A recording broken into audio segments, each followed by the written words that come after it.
Hey, welcome into 4th District Dialogues. It's Randy Miller, and your common sense candidate for Congress in the 4th District. And of course, this is the segment where we talk to people and visit places in the 4th District to kind of let you know what's going on in the 4th, and especially to find out some great things going on in the 4th.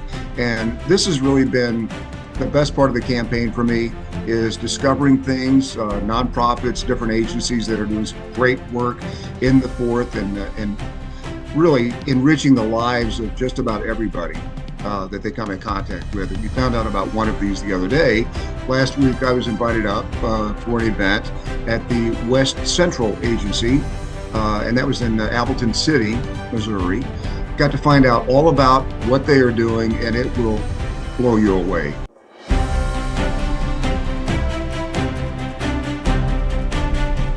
Kelly Ast is with us. She's the Chief Regional Mobility Officer of West Central, and she joins us here on 4th District Dialogue. Hi, Kelly.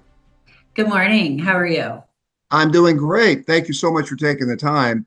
The things that I found out about that at your event, where you guys all are, all across the 4th District, just blew me away. I mean, the things and the people that you are helping, just as a great nonprofit. But for the people that don't know what a community action agency is, can you give us a little lowdown on that?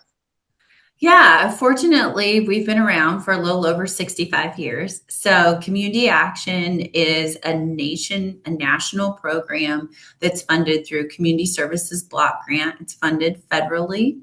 And so then there's districts throughout the state of Missouri. And so some of the initiatives that you see community action be a part of is LIHEAP assistance, helping people get, with utilities once, maybe twice a year, workforce development programs, community services. So that's everything from employment services, household services, budgeting.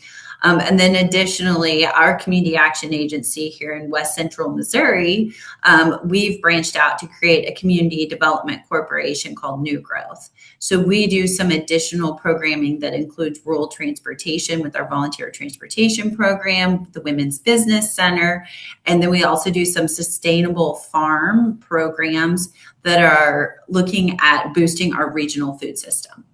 Oh, I mean, it's like you're running my campaign. That is incredible. And, obviously, and I kind of shared with you a little bit about my heart for veterans, and some of these veterans that live in rural communities and military spouses that have to drive an hour and a half to get to a VA. You guys are there filling in the gaps for this. Talk about that a little bit, about just the logistics of going and taking someone, whether it's to a doctor, to a clinic, or just spending time with them. I mean, that just means so much. Yeah, and it does. And I think, Randy, your question is spot on because you talk about filling the gaps. While we sound like this really big nonprofit that does all these things, there's still gaps that need to be filled. So we try to work with our communities that we represent across our nine core counties. And so while there are some transportation services in the state of Missouri, honestly, the public transportations are fragmented. And so we tend to see that in our urban areas, they're a little bit more robust. And when you get out of the urban sprawl and you get into these rural areas, you find that there's quite a bit of isolation. And unfortunately, Missouri does not have a toll. We don't have a gas tax that covers mobility. So while we rank 4th in the linear miles of roads in the state of Missouri, we rank 47th in the nation for what we spend in mobility. And so there presents our problem. So when you talk about these veterans that remain isolated, we are a very veteran retirement friendly state. We offer more benefits for individuals that retire to this area that are veterans. And those benefits are supposed to service not only that veteran, but their family and especially their spouse. And so we are finding that there are a lot of individuals that are living in these rural areas or just on the edge of this urban sprawl that have to travel anywhere for an hour to 2 hours to just receive basic services and their benefits for non-emergency medical care. And so there are not a lot, what we do have in these areas are exhausted. And so we try to fill that gap with our volunteer driver program. So we have volunteer drivers. It sounds like a unicorn, but bear with me here. But volunteer drivers are actually individuals that are certified, trained, and then our program offers additional insurance. And so they utilize their personal vehicle that's inspected twice a year, but they utilize that personal vehicle to provide those rides. And so this is much more sustainable than a large public transportation system for rural communities because we need flexibility in these rural markets because of the long distances. Mm-hmm. So for instance, you visited us in St. Clair County last week. So that's, of course, between Kansas City and Joplin, and it's also south of Clinton. And so the average person in that county is traveling 54 miles one way for access to care or access to food. You compare that to like Cass County and the Harrisonville region, mm-hmm. They're traveling as far as 20 miles one way. So those are two counties that geographically on a map are rather close, but they're going great distances just to have access to basic needs. Kelly, that is too much common sense. But that is just, neighbors helping neighbors. I love that aspect of it. I love that you guys have put that in motion and put that together. And it's funny you mentioned Harrisonville because I also visited Harrisonville that same day. And I know you guys are doing something in Cass County now, and you're looking for volunteers, right? Yes. So we are always recruiting volunteers because, like I was mentioning earlier, we're finding that all of the money that we get is never enough. The demand is always there, but that's part of being a gap service. And so we are always recruiting volunteers. And I think what they like about it is that this is a flexible opportunity to help your community. You do receive a reimbursement of 72.5 cents a mile. And when I say reimbursement, it's not payroll or anything like that. It is a direct reimbursement every 2 weeks. And so those are for the miles that are driven. So from the time that volunteer leaves their driveway until they return, they are reimbursed all those miles. And we provide you with a tablet and we have a proprietary app to where you can log your trip. And then while you're in motion, we can actually see you en route. And so you are paid off of that app. Well, and I was specifically talking about, I think it was the daycare program that you guys are doing in Cass County that I think you were also looking for volunteers for that. But there's so many parts of everything that you guys do. From food to medicine. And Kelly, I'm very hopeful right now because I'm finding out different things like what you guys do, but also about, I just found out today, there's a veterans program that is developing something called a Go Hospital.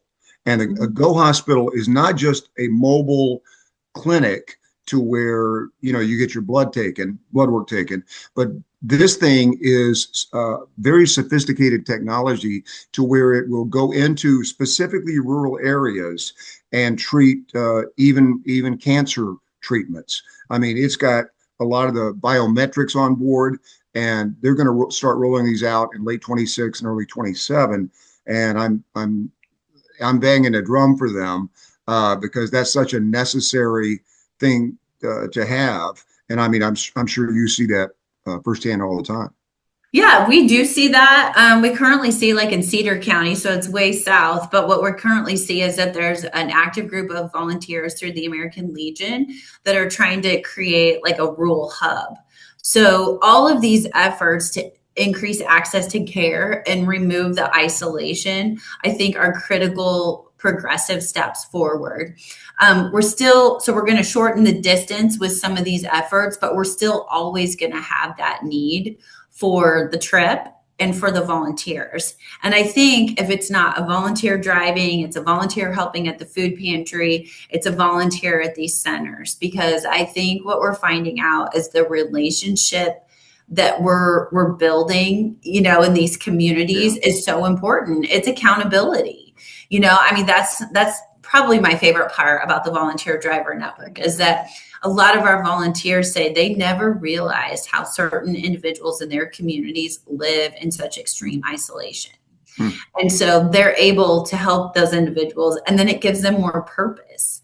And so all these efforts that you're talking about with these veterans, I mean, I think veterans and their families are some of the best volunteers. They can not only help veteran to veteran, but they can be out there and serving their community. And we do see that a lot of volunteers are more retired.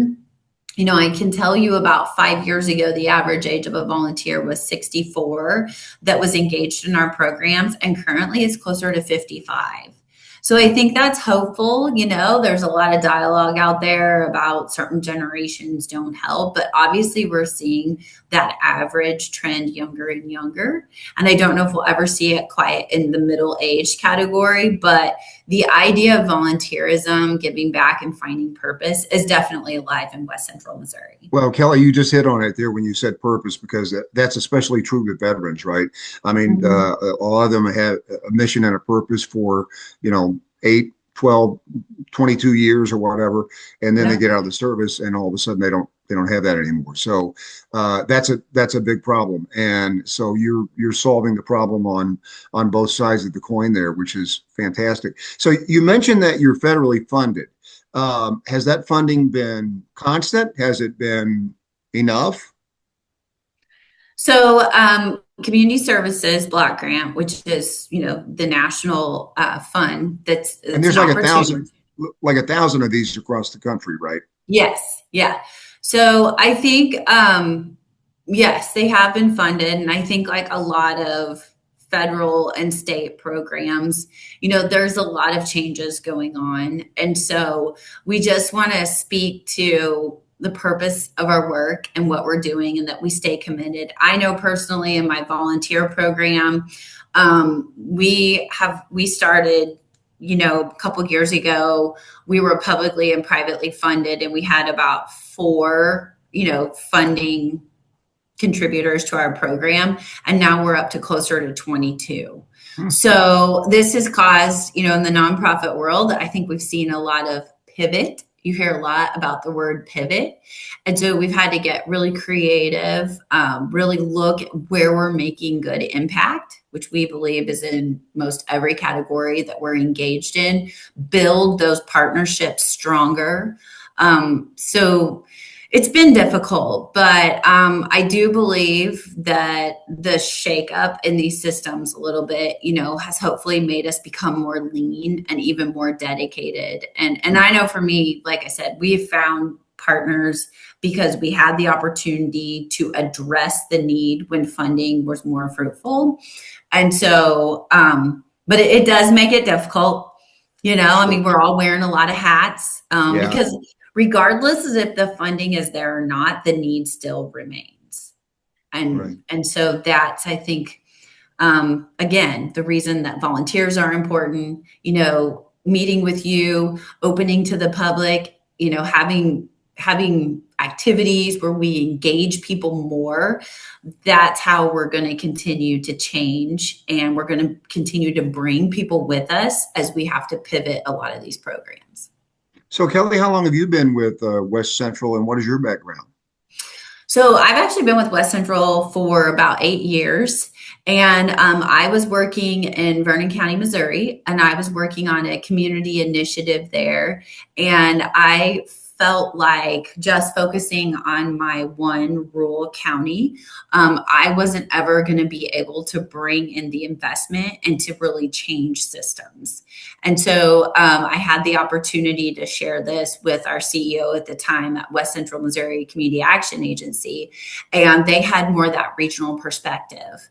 And so I've really enjoyed this work. My family, I have two boys and we farm in Vernon County. So we have traditional row crop and cow calf operation, a family farm there. But I really love the community development side of this nonprofit realm. And I'm really committed to rural, because one thing I love about these rural communities is that you can invest $1, and I really believe this, and you will see an impact. It's equivalent to investing $100 in these rural areas. We're just used to doing more with less. But you know what we don't do, Randy, is we don't always ask for either the donation or ask for the help.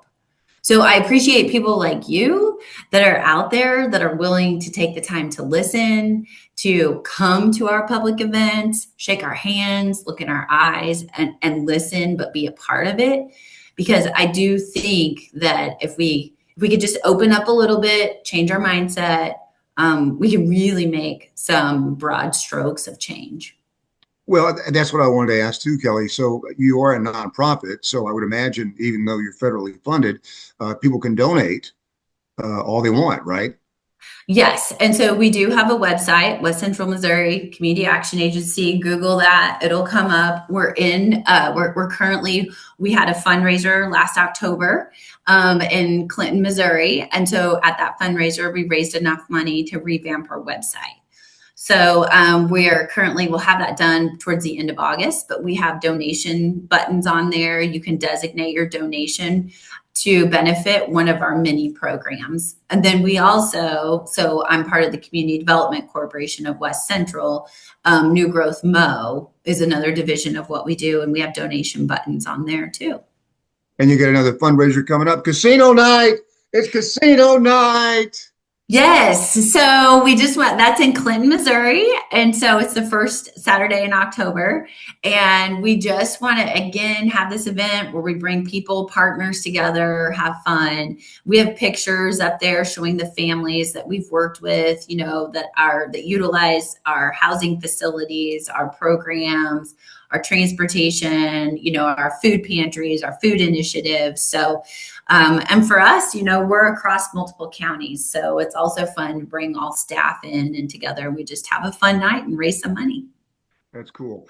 And can you give us one specific story, Kelly? I mean, I know you got, 1,000 of them, but one kind of thing that a person that was helped by West Central that you just can't forget. Oh, Randy, you put me on the spot. I know. So I'm going to take a deep breath so I don't get emotional. So when we started the volunteer transportation program, I felt like this was a solution for rural. And so one of the first things I did is I started going to the state. I started talking about another rural transportation initiative, and it was very humbling. People just looked at me like, that's a program. And I said, no, this is a solution to a very, very convoluted system. And so I was very upset. And this was about the time that we were coming out of COVID. So there was some CARES money, and we used $20,000 to launch this. And in a small county in Missouri, it's called Hickory County. One of the communities there is Wheatland, Missouri. We started seeing that they were utilizing this money faster than any of the counties, like Cass County, Henry County, where there were more population. And what we found was that everybody kind of understood each other's needs, and they saw the opportunity. And so they grasped the concept. And there was one individual, and he was a young man who was aging out of a foster home. And it was actually his foster mother that had reached out to us and said that he had 6 weeks of training in Springfield, Missouri for medical billing. And he wanted to know if we could find a volunteer driver that would commit to his training. And this individual, he was an orphan from the tornado in Joplin. And so he had some triggers, like loud noises. And so we shared that information with this volunteer. We really can't have a loud radio in the car, but could you commit to this schedule? And it also includes his testing. Volunteer driver said, yes, great. First, and so The individual graduated. I get excited, so excited about this. And so he was able to get a full-time job in Springfield, and he was able to live there and utilize the public transportation that offers. But the most touching moment was when the volunteer driver called, and the day of his final test, the volunteer driver asked if he was going to pay, it was going to be on his dime to transport that individual home, because he wanted to take him to a buffet and he wanted to take him to Barnes and Noble for the first time in his life. Wow.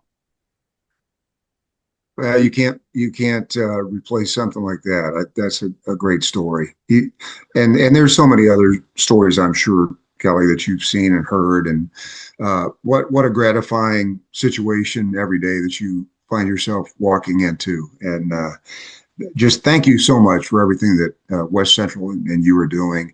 It's you talk about bridging a gap, but I mean, I think it's much more than that. I mean, you are really filling the needs and the lives of everybody. When I did a morning radio show, I had a regular segment called Neighbors in Need, and it was I tell people, it was so simple and so commonsensical. We would have somebody call up on the air and talk about a need that they had, and then other neighbors would call in and fill that need. And it was just that simple. And that's exactly the model that you guys are doing. And I love that. Yeah, I think you're exactly right. Like, we overthink things. And so we're trying, and what we see in rural is that there's these big system answers in the urban areas. They get applied to these rural areas and they don't work. There's too much overhead because we don't have the density and the population. We've got distance and we're proud of our distance. I mean, I'm proud of the fields and the dirt roads, for me, that's home. So I do think what you're saying, sometimes it's very simple. It's understanding the culture. It's looking at where the assets lie in those communities, and then allowing them, aligning funding and allowing them to create something that works for their area, because that's the definition of rural sustainability.